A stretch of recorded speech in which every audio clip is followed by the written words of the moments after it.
పేదల ఆకలి తీర్చిన మహానేత వైఎస్ కు ఆనాడు ప్రజలు కన్నీటి వీడ్కోలు పలికారు. కొందరు ఆత్మార్పణం చేసుకున్నారు.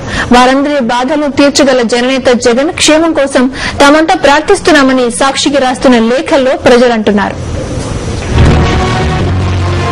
వైఎస్ఆర్ కోసం ఒప్పుకుతున్న కన్నీటిని అపహాస్యం చేస్తున్న వారికి వచ్చే ఎన్నికల్లో తామంతా బుద్ది చెబుతామని షేర్ మహమ్మద్ పేటకు చెందిన సిరింశెట్టి రాఘవ అంటున్నారు. క్రాప్ హాలిడే ప్రకటించిన రైతుల కోసం, రీఎంబర్స్మెంట్ అందక ఫీజులు కట్టలేని విద్యార్థుల కోసం, నిరాదరణకు గురైన చెల్లెమ్మల కోసం, కన్నీరు ఇంకిన కళ్లతో ఎదురు చూస్తున్న అవ్వల కోసం తామంతా జగనన్నకు మద్దతు పలుకుతామంటున్నారు రాఘవ. జగన్ ఆయుధం శ్రమ.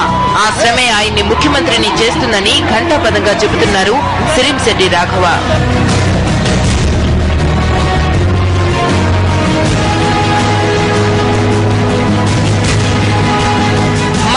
మరణాన్ని తట్టుకోలేక ఊపిరి వదిలిన వారి కుటుంబాలను పరామర్శించడం మానవత్వమని జగనన్న భావించారు.